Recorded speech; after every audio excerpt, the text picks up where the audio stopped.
Buenas tardes para todos, lunes 21 de septiembre del año 2015, 13 horas 49 minutos.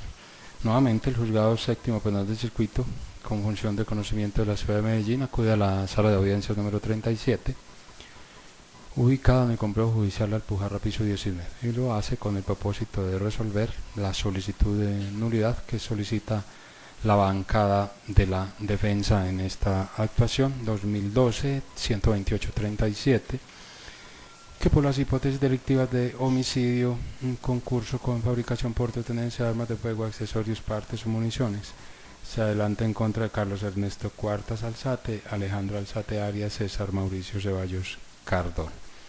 Verifico rápidamente la asistencia de las partes por la Fiscalía. Buenas tardes al señor juez, a los demás presentes. Patricia Palacio Vallejo, fiscal décima de la Unidad de Vida. Presentación de víctimas. Buenas tardes, Vanessa Huyeman García, Consul de la Ciudadanía 1-128-276-256. El resto de mis datos están en el expediente. Gracias. Por la defensa. Angélica María Gil Parra, cédula 43594322, tarjeta profesional 227495, abogada de confianza de los señores Carlos Cuartas y Alejandro Alzate. Gracias, señor juez. Buenas tardes para usted, la señora fiscal, representante de víctima, abogada contractual, 3 procesados y todos los presentes a esta audiencia por parte de la Defensoría Pública, Gilberto Alonso García Berrío, representando los intereses jurídicos de César Mauricio Ceballos. Los acusados, por favor. Mi nombre es César Mauricio Ceballos Cardona.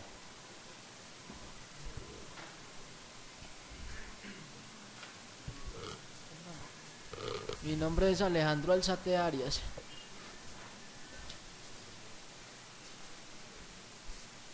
Carlos Ernesto Cuartas Alzate. Como en las horas de la mañana no hay presencia del Ministerio Público, cuya asistencia a estos actos es facultativa.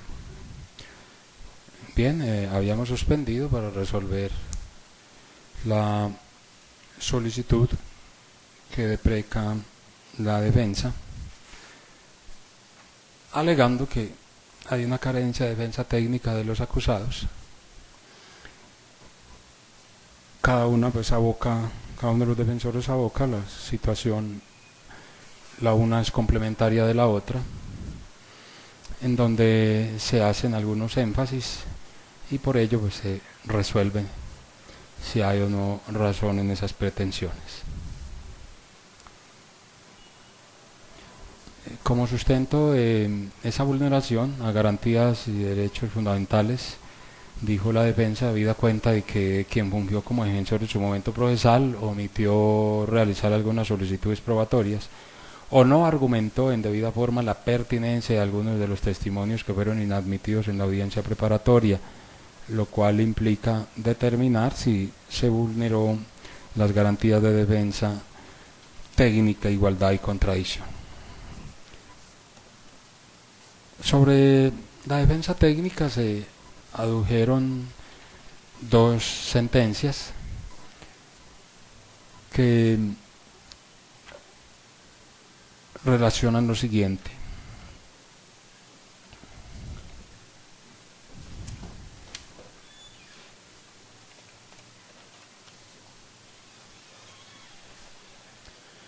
La 28-115 del 2008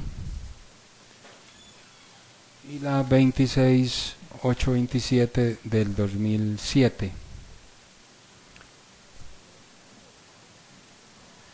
Y la 27.823 pues no aplica porque es una situación como de ley 600. Tampoco aparece referenciada la 11.079 del 2002, que dijo uno de los defensores que se constituía una excepción al principio de la convalidación de los actos irregulares. No se halló por parte alguna. En la 28.115 refiere la Corte lo siguiente, comillas: desde esta perspectiva, la Corte ha considerado que se entiende violado el núcleo esencial del derecho a la defensa técnica cuando concurren los siguientes elementos. 1. Que efectivamente se presenten fallas en la defensa que desde ninguna perspectiva posible puedan encuadrarse dentro del margen de libertad con que cuenta el apoderado para escoger la estrategia de defensa adecuada. Ello implica que para que se pueda alegar una vulneración del derecho a la defensa técnica debe ser evidente que el defensor cumplió un papel meramente formal, carente de cualquier vinculación a una estrategia procesal. Algo énfasis. El defensor cumplió un papel meramente formal, carente de cualquier vinculación a una estrategia procesal. 2. Que las mencionadas deficiencias no le sean imputables al procesado o no hayan resultado de su propósito de evadir la acción de la justicia. Habrá de distinguirse en estos casos entre quienes no se presentan al proceso penal porque se ocultan y quienes no lo hacen porque les fue imposible conocer su existencia. 3. Que la falta de defensa técnica revista tal trascendencia y magnitud que sea determinante de la decisión judicial respectiva, de manera tal que pueda afirmarse que se configura una vía de hecho judicial por uno de los defectos anotados y, en consecuencia, una vulneración del derecho al debido proceso y eventualmente de otros derechos fundamentales. Así las cosas, frente a una presunta vulneración del derecho fundamental a una defensa técnica, es necesario estudiar cada caso concreto para evaluar sus precisas consecuencias a partir de una ponderación que tenga en cuenta las circunstancias particulares del mismo. Sentencia T957 del 17 de noviembre del año 2006, esta última parte.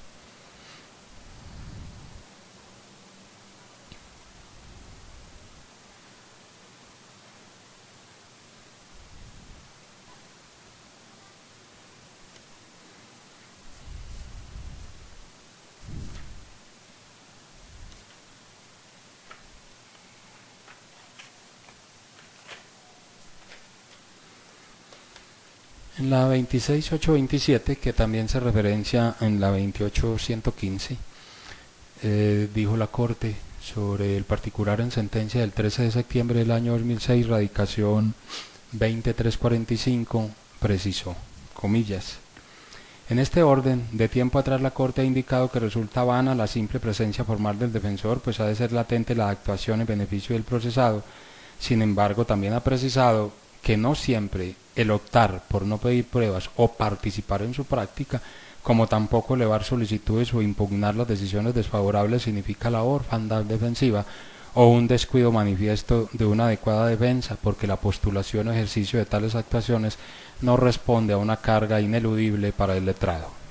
Aún la aparente pasividad del abogado en alguna fase del proceso durante su trámite o la ausencia de actos positivos de gestión no pueden considerarse de manera fatal como infractoras del derecho de defensa, porque también puede colegirse que una tal postura obedece a que se considere oportuno su no ejercicio.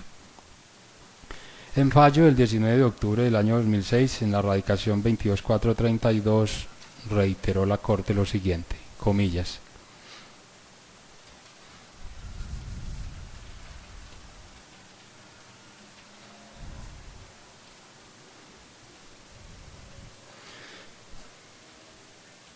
luego, el derecho a la defensa técnica constituye una garantía de rango constitucional cuya eficacia debe ser vigilada y procurada por el funcionario judicial sin que pueda quedar al libre ejercicio de quien oficiosamente es postulado e incluso del defensor de confianza, sino que debe ser controlada eficazmente por el director del proceso con el propósito de que dicha asistencia técnica no se quede en el plano meramente formal, sino que se traduzca en actos que la materialicen en el trámite que se cumple. Solo de esta manera se podrá entender el cabal respeto a lo dispuesto por el artículo 29 de la Carta Superior. De manera tal que el derecho a la defensa no se concibe solo como la posibilidad de que el imputado, procesado o condenado esté representado por un defensor técnico, sino que su ejercicio debe ser calificado en virtud de sus conocimientos especializados para que garantice efectivamente sus derechos fundamentales y haga respetar el debido proceso que le otorgan los preceptos igualmente de rango constitucional y sea permanente, esto es, hasta cuando la situación de la persona sea resuelta definitivamente. La Corte Constitucional no ha sido ajena a estas situaciones y en la sentencia T957 del 17 de noviembre del 2006 expuso lo siguiente respecto al derecho a la defensa técnica y el debido proceso en materia penal. El artículo 29 de la Constitución Política cuyo primer inciso ordena de manera genérica la aplicación del debido proceso a todas las actuaciones administrativas y judiciales, particulariza posteriormente respecto del contenido en determinados procedimientos y en su inciso cuarto establece que los indicados tienen derecho a que los asistan abogado dentro de todo el proceso penal, tanto en la etapa de instrucción como en la de juzgamiento. Tal garantía puede materializarse a través del nombramiento de un abogado por parte del sindicado defensor de confianza o mediante la asignación de un defensor de oficio nombrado por el Estado.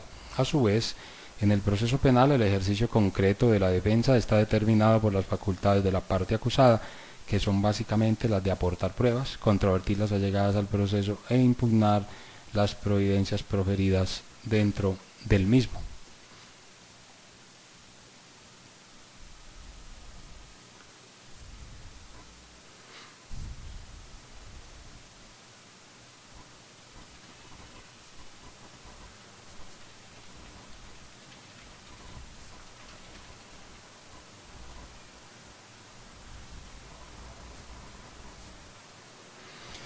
Aquí mismo se trae el referente de la 28115 que ya se dio lectura.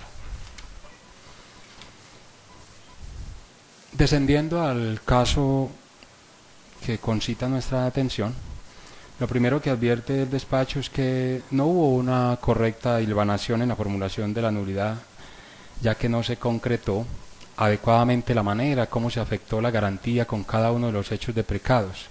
Si bien el defensor de César Augusto Ceballos adujo que hubo una ausencia de defensa técnica que se materializó en que el abogado anterior no manejaba la técnica del sistema acusatorio, se limitó a decir simplemente que tuvo falencias argumentativas que dieron lugar a la inadmisión del testimonio de Ferney Fernández, Gloria Gallego y Rafael Enrique Álvarez. Asimismo, que se admitió condicionalmente el testimonio de Diego Jesús González Alzate y sobre de Janer de Jesús Arrubla debe de una vez decirse que verificada la audiencia preparatoria así fue decretado su testimonio.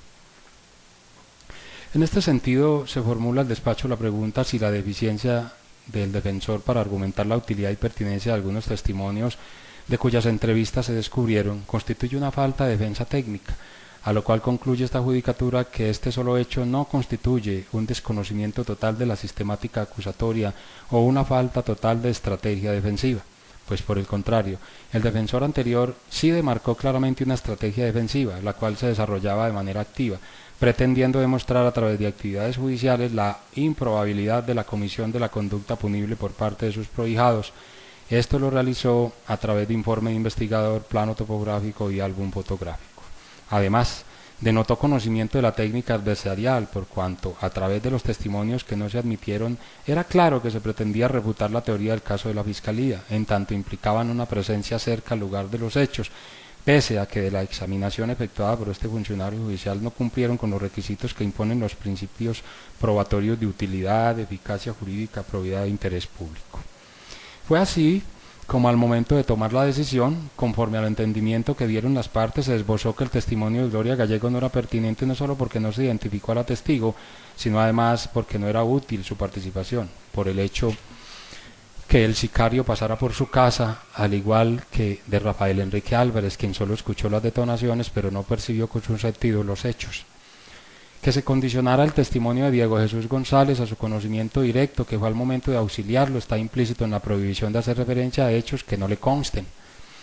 En punto de Rubén Darío Calderón Jaramillo, sobre esta entrevista nunca se hizo alusión en las audiencias precedentes en sede de conocimiento. Fue utilizada para fundamentar la revocatoria de medida de aseguramiento, pero ello no implica que necesariamente la defensa la incorporara a sus solicitudes probatorias, pues si no tuvo ocasión suasoria en sede de preliminares, claramente la pudo desechar el defensor para el juicio por las mismas circunstancias. Aunque pareciera una contradicción que esta judicatura le hiciera la pregunta al defensor de si conocía la formulación probatoria bajo la égida del principio acusatorio, ello no significa que no cumpliera los parámetros de una defensa técnica, simplemente era un llamado para que condujera mejor sus argumentos, los cuales, si bien no fueron expresados de la manera más técnica, sí fueron comprensibles.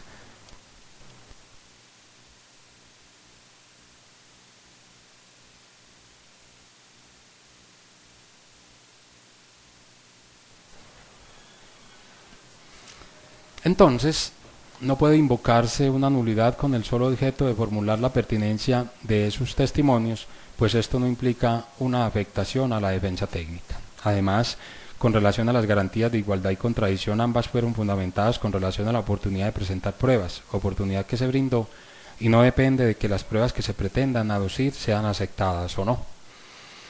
Sobre los principios de convalidación y trascendencia, estos no resultan aplicables al caso concreto en tanto no se demostró una afectación a las garantías fundamentales, lo cual de suyo releva a este funcionario judicial de ahondar en su concepto. Valga la oportunidad para referir la posición que asumió la señora fiscal al considerar que por el solo hecho de existir un cambio de defensa no implica per se llevar de manera implícita la actuación la declaratoria de nulidad. Ello porque en primer lugar la defensa asume su rol en el estado que encuentre el proceso y lastimosamente para los intereses de los defensores actuales la prueba pedida no colma sus expectativas, lo que dista de inferir una pretermisión de derechos y garantías fundamentales como es el derecho de defensa. Claramente está evidenciado en este escenario que la garantía de contradicción está latente, lo cual conlleva a que al iniciarse el juicio oral, con los interrogatorios que los titulares de la defensa ejerciten, se podrá definir si estos testimonios pueden sustentar la teoría del caso de la Fiscalía, iterándose que el hecho de que no prosperara la pretensión a la defensa y la no presentación de recursos implique que se desconozcan derechos y especialmente el desarrollo de la actividad probatoria dentro del sistema penal acusatorio. Para ello basta entonces con recordar cómo el señor defensor incluso aduce una materia que para muchos es ajena y habla del testigo común. Él inicia su intervención con esa circunstancia, pero la situación que no haya plasmado de manera adecuada la pertinencia, conducencia y utilidad de la prueba para ciertos testimonios no implica desconocimiento del derecho de defensa. Prueba de ello igualmente es que varios de los testimonios se despacharon como prueba común, como siempre lo hace la judicatura, de manera condicionada de que el interrogatorio no puede versar sobre hechos que ya fueron objeto de respuesta al fiscal, que es el que tiene el testigo de manera directa. Así las cosas, la judicatura despacha desfavorablemente la pretensión de los defensores por considerar que no hay lugar a reconocer pretermisión de derechos y garantías fundamentales y que se ha afectado el derecho de defensa en este asunto. Decisión que queda notificada en estrados y contra ella proceden los recursos ordinarios. Señores defensores. Apelo su decisión, señor juez. Gracias, señor juez. Interpongo recurso de apelación frente a su decisión y solicito permiso para sustentarlo. Señora fiscal. Perdón, primero la representación de víctimas. Yo estoy conforme con la decisión que usted toma, señor juez. Señora fiscal. Conforme con su decisión, señor juez. Bien, señores defensores, tienen el uso de la palabra para que procedan a sustentar el recurso.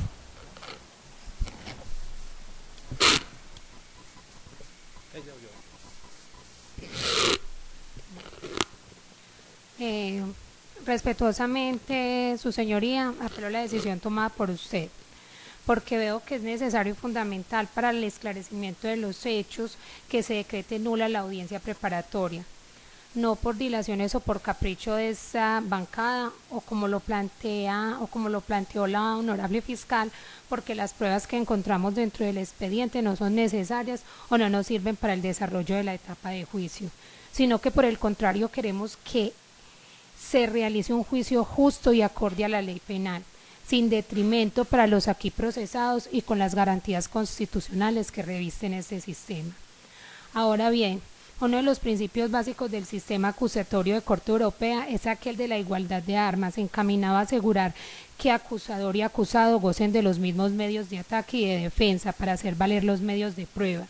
Es decir, que disponga de las mismas posibilidades, y aunque como lo dijo la Fiscalía, el defensor que llevaba el caso y usted también, su señoría, en ese momento realizó solicitudes y presentó los testigos, limitó la intervención de los pocos que fueron aceptados y el mismo abogado plantó la barrera del interrogatorio.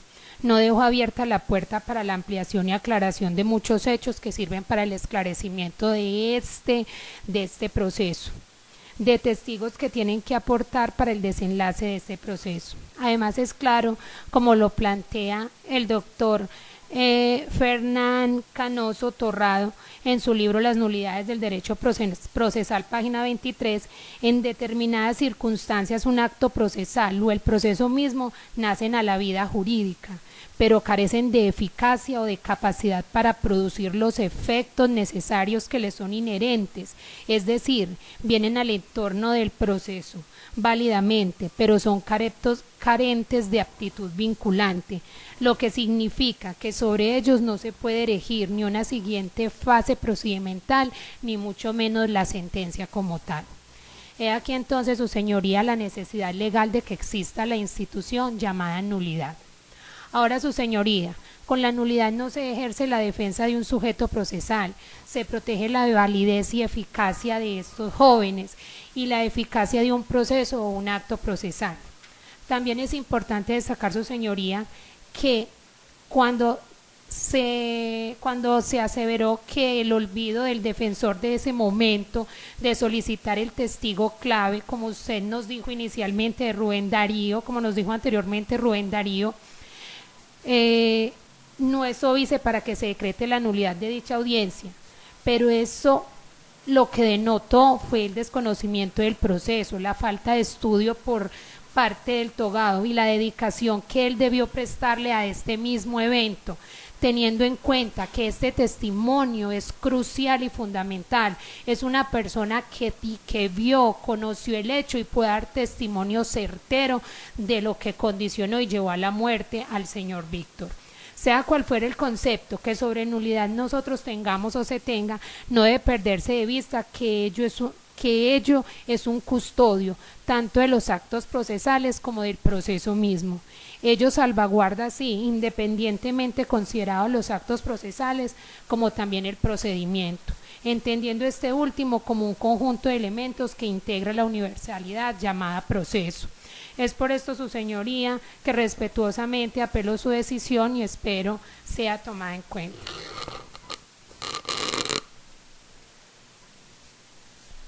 Doctor Gilberto. Gracias, señor juez.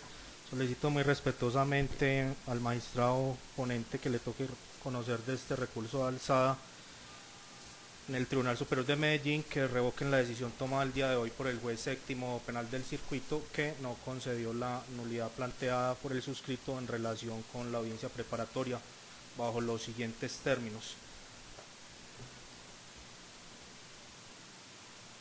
Aduce el señor juez de primera instancia que el defensor anterior, el doctor Iván, sí hizo un trabajo acorde a su mandato, pues habló de un informe investigador, plano fotográfico y también relacionó unos testimonios que si bien que fueron inadmitidos, pero que denotan que efectivamente conocía el procedimiento. Primero que todo, señores magistrados, hay que hacer claridad en algo y se discrepa de la posición de primera instancia en ese sentido. El informe de investigador que se le entregó al antiguo defensor entiende esta defensa bajo el principio de buena fe, que el antiguo abogado no lo conoció a cabalidad.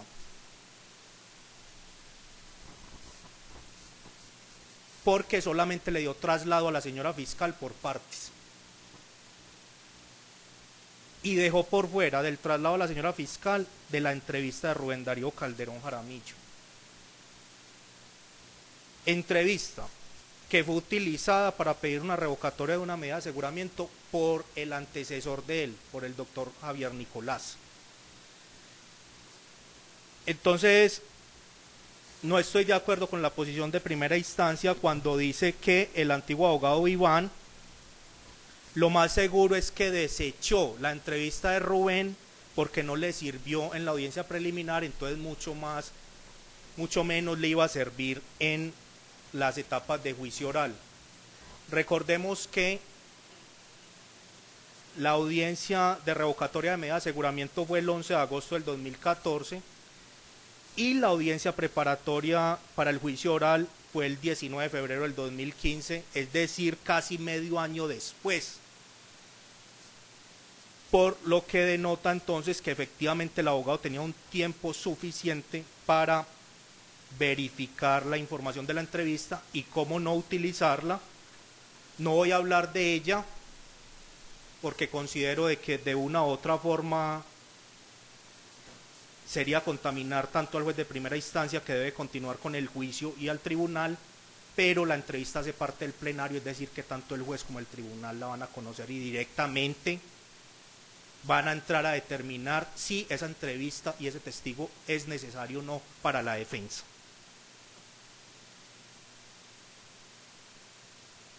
Cuando de una u otra forma con ese testimonio se está desvirtuando o se está contradiciendo los testigos directos de la Fiscalía. Por ende, sí es de importancia y sí es de relevancia, y ese olvido o esa falta de estudio, digámoslo así, porque es que a mi modo de ver no fue olvido, fue falta de estudio del expediente del abogado para percatarse de la entrevista de Rubén Darío Calderón Jaramillo, y por eso no la utilizó, ni la enunció, ni dio traslado de la misma a la Fiscalía. O sea, ni siquiera es un olvido, es una falta de estudio del caso.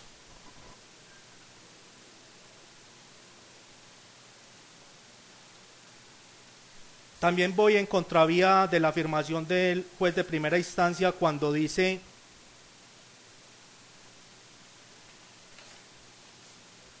que el antiguo defensor sí conocía de la sistemática, sí la entendí, cuando él mismo entró hablando de testigos comunes, y que esa figura jurídica pues es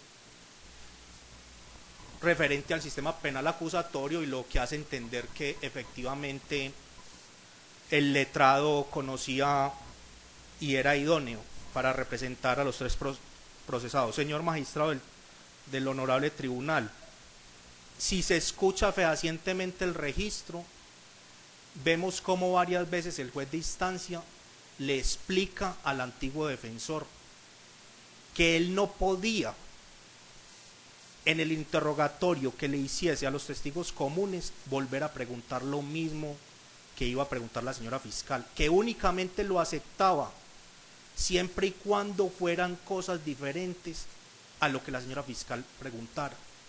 Y yo me hago esta interrogante, señor magistrado del tribunal: ¿será que un abogado que conozca el sistema penal acusatorio hay que hacerle esa claridad? Creo que no, con todo respeto. Lo que da a entender de que conocía el nombre de la figura jurídica, mas no conocía su concepto y la importancia dentro del debate jurídico.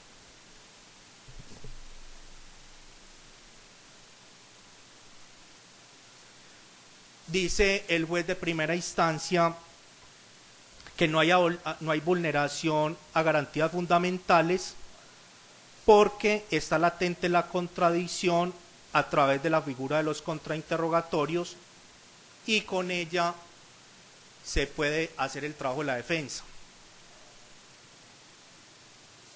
Señor magistrado, si bien es cierto, esa afirmación tiene validez, para el caso que nos ocupa no es completa, porque con los solos contrainterrogatorios, de una u otra forma, no se va a hacer el trabajo defensivo por completo, si tenemos en cuenta que hay testigos presenciales de los hechos que quedaron por fuera, como el señor Rubén Darío Calderón, y que hay otros que pueden, como lo dije anteriormente, contradecir los testigos de la Fiscalía, para que de una u otra forma el juez de primera instancia pueda decidir frente a quién le da credibilidad o no. Y lo mismo sucede con el testimonio del señor Diego de Jesús González Alzate, que de una u otra forma también la entrevista hace parte del plenario, lo podrá estudiar bien, señor magistrado, quien de una u otra parte también contradice los dichos de los testigos de la Fiscalía, y situación que era conocida por el antiguo defensor y que no fue solicitada por él con debida pertinencia y conducencia, y por eso simplemente limitaron el testimonio del señor Diego a que hablase de los auxilios que le prestó al occiso. Por ende, reitero, con los solos contrainterrogatorios no se haría un buen trabajo defensivo en este caso.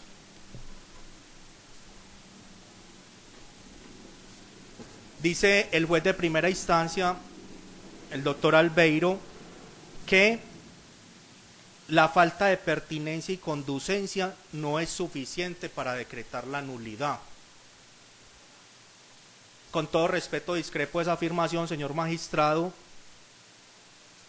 porque acá no estamos hablando de solamente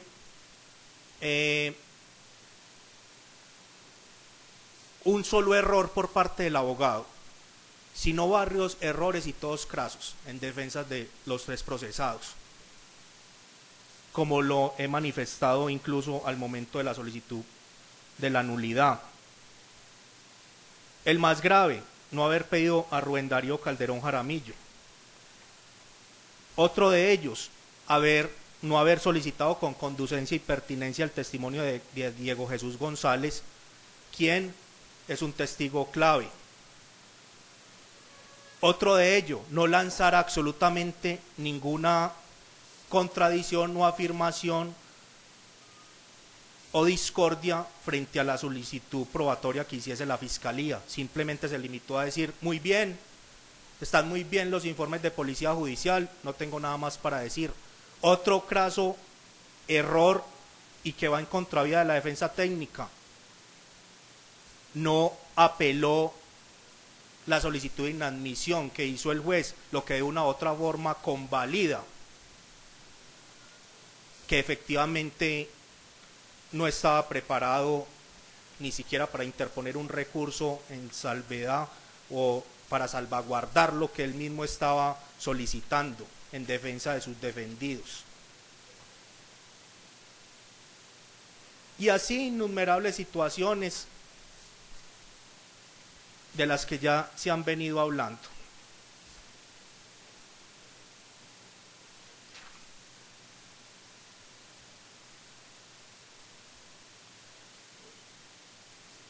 Señor magistrado, como bien lo dijo el juez de instancia en las sentencias ya relacionadas, es clave, permítame un segundo que se me...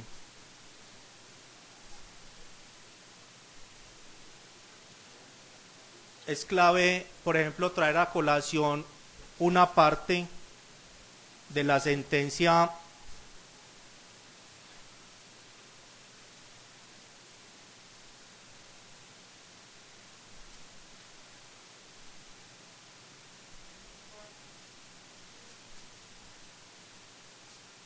permítame un segundo que...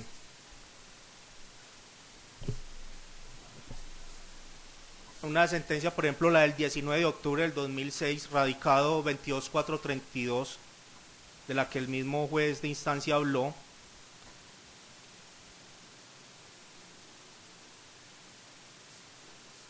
que dice lo siguiente, abro comillas, de manera tal que el derecho a la defensa no se concibe solo como la posibilidad de que el imputado, procesado o condenado esté representado por un defensor técnico, sino que su ejercicio debe ser calificado en virtud a sus conocimientos especializados para que garantice efectivamente sus derechos fundamentales y haga respetar el debido proceso que le otorgan los preceptos, igualmente de rango constitucional, y sea permanente, esto es, hasta cuando la situación de la persona sea resuelta definitivamente.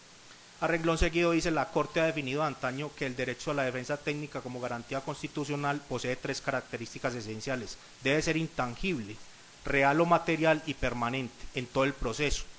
La intangibilidad está relacionada con la condición de irrenunciable. Por lo tanto, en el evento de que el imputado no designe su propio defensor, el Estado debe procurárselo, de oficio, material o real, porque no puede entenderse garantizada por la sola existencia nominal de un defensor profesional del derecho, sino que se requieren actos positivos de gestión defensiva. Esa es la parte que se ataca para solicitar la nulidad, porque la sola presencia de un abogado titulado como defensor no garantiza o no efectiviza los derechos de defensa que se le solicitaron por parte de los procesados. Hay otra situación, y de antemano pido disculpas, no la dije al momento de la argumentación en la solicitud de nulidad, porque solamente me vine a dar cuenta de ella posteriormente, pero que es bueno que el señor magistrado la conozca, y es que al parecer el abogado Javier...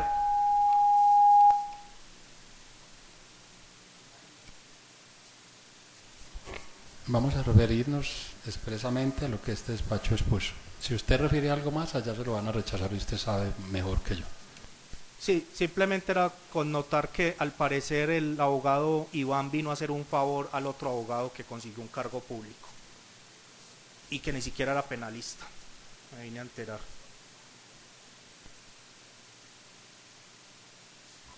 Entonces, por ende, entonces, esa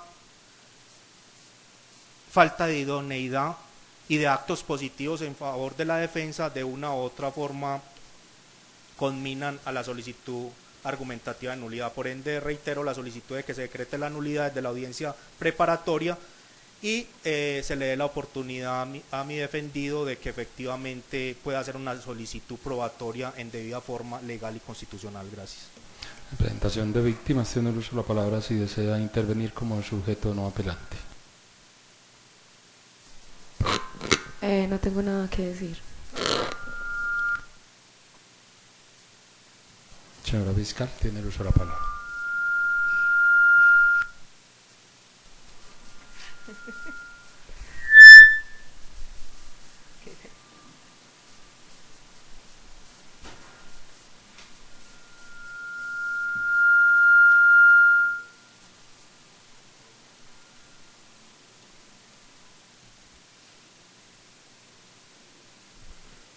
Listo. Con respecto al alegato del abogado, su señoría, que se mantenga la decisión suya y se le solicita al tribunal que no vaya a hacer análisis de pruebas, porque aquí no son análisis probatorios como pide el abogado. Se mire la declaración del señor Rubén Darío Calderón Jaramillo. Eso no le corresponde en este espacio de apelación al tribunal, entonces se le solicita tenga en cuenta que no vaya a mirar con respecto a las pruebas lo que ha manifestado la defensa. No es más, su señoría.